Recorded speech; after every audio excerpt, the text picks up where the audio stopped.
Hello students, चलिए start करते हैं। एक्सरसाइज 1.1 का क्वेश्चन नंबर 8 देखते हैं। इंपॉर्टेंट क्वेश्चन है। क्या है? Show that the relation R in the set A के एलिमेंट्स दे रखे 1 2 3 4 5 given by R equal to a comma b such that mod a minus b is even. अगर ए और बी का अगर मैं डिफरेंस देखूं तो वो ऑलवेज इवन होना चाहिए। और क्या प्रूव करना है? Is an equivalence relation. क्या ये रिलेशन इक्विवेलेंस है? बस पहले यहां तक देखेंगे, इस स्टेटमेंट को बाद में देखेंगे। तो देखते हैं भाई सॉल्यूशन इसका।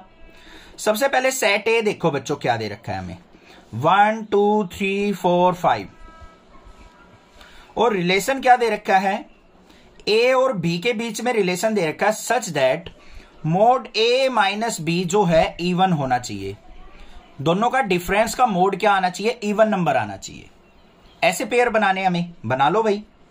देखो बिल्कुल सिंपल है रिलेशन के पेयर बनाने। यहां पे सबसे पहले ध्यान से देखो एक चीज, क्या 1 और 1 का पेयर बन सकता है या नहीं बन सकता? ए की वैल्यू भी 1 हो, बी की वैल्यू भी 1 हो। यहां से देखा करो ए कोमा बी, ए की वैल्यू 1 पुट कर सकते हैं, बी की वैल्यू भी 1 पुट कर सकते हैं। 1 माइनस 1 क्या हो जाएगा? 0। 0 क्या होता है? Even number. तो 1 1 का पेयर पॉसिबल है। अब मैं 1 और 2 का पेयर बना के देखूं, ए की वैल्यू 1 और बी की वैल्यू 2, तो 2 में से 1 सब्ट्रैक्ट किया, क्या आया? 1 आया। 1 तो इवन नहीं होता, तो 1 और 2 का तो पेयर बन ही नहीं सकता। 1 और 3 का पेयर बन जाएगा। 1 और 3 का डिफरेंस क्या होगा? 2। 2 जो है इवन नंबर है। 3 और 1 का पेयर भी हो सकता है भाई, हो सकता है ना। 3 और 1 का उल्टा कर दो, 3 माइनस 1 करेंगे तो क्या हो गया? 2। या फिर 1 माइनस 3 करेंगे, -2 का मोड करेंगे, वो भी +2। तो ये आ गए इवन नंबर हमारे। ऐसे ही हमारा 1 और 4 का नहीं बन सकता, 1 और 5 का बन जाएगा, और 5 1 का भी बन जाएगा। ऐसे ही 2 2 का भी बन जाएगा हमारा रिलेशन, क्योंकि 2 माइनस 2 करेंगे 0। 0 इज इवन नंबर। ऐसे ही हमारा 3 3 का भी बन जाएगा, और 2 के साथ हमारा किसका बन सकता है? 4 का बन सकता है। क्लियर हो गया? 2 और 4 का डिफरेंस भी इवन होगा। 3 और 5 का पेयर बन जाएगा। इस तरीके से हमारे पेयर फॉर्म हो जाएंगे। कोई दिक्कत की बात नहीं है, समझ में आ गया होगा, इतना कोई प्रॉब्लम नहीं होनी चाहिए। ठीक है, अब बात करते हैं यहां पे और किसका रिलेशन बन सकता है। एक आध और देख लेते हैं। 1,5 का बन गया हमारा, बना दिया, बहुत है, इनसे ही हो जाएगा क्लियर। अब देखो सबसे पहले हमें रिफ्लेक्सिव चेक करना है। 1 1 2 2 3 3 ये सब रिलेशन के अंदर प्रेजेंट है। तो यहां पे क्या लिखेंगे? 1 1 2 2 3 3 बिलोंग्स टू रिलेशन। रिलेशन से बिलोंग कर रहे हैं, तो ये क्या हो गया हमारा? रिफ्लेक्सिव रिलेशन हो गया। कोई दिक्कत नहीं है, आगे चलते हैं दूसरे पार्ट पे। अब हमें सिमेट्रिक प्रूव करना है। सिमेट्रिक के लिए क्या होना चाहिए बच्चों? ए कोमा बी अगर बिलोंग्स टू आर है, तो बी कोमा ए भी हमारा क्या होना चाहिए? बिलोंग्स टू आर होना चाहिए। तो कैसे करेंगे? यहां पे ध्यान से देख लो। ए कोमा बी कोई भी पेयर उठा लो। 1,3 उठा लिया हमने। 1,3 जो है बिलोंग्स टू आर है, रिलेशन के अंदर प्रेजेंट है। तो इसका उल्टा 3,1 भी क्या होगा? Belongs to are.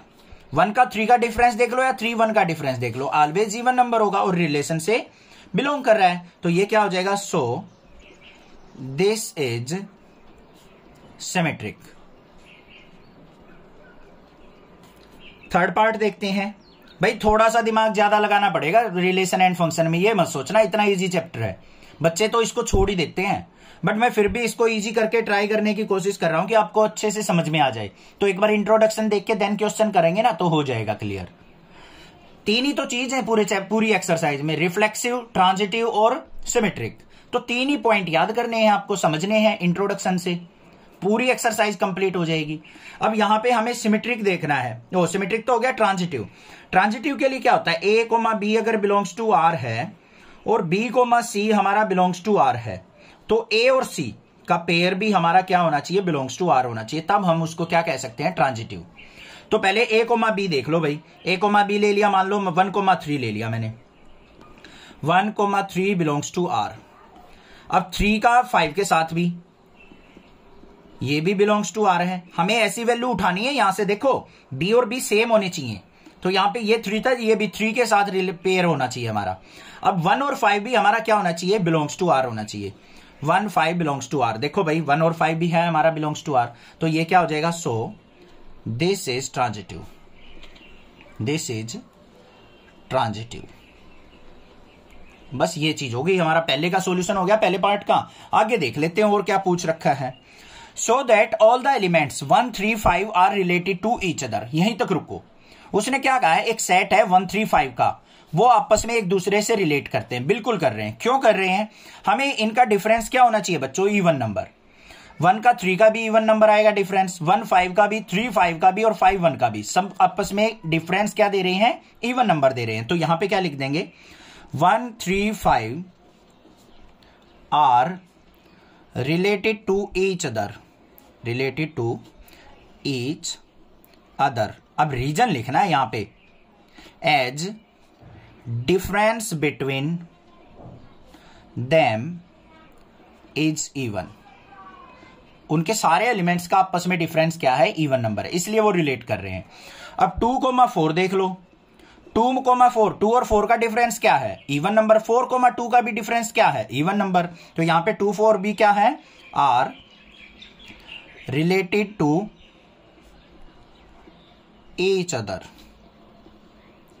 डिफरेंस क्या है, डिफरेंस इज इवन। ये भी हो गया। बट उसने क्या कहा है, but no element of 1 3 5 is related to element 2 4।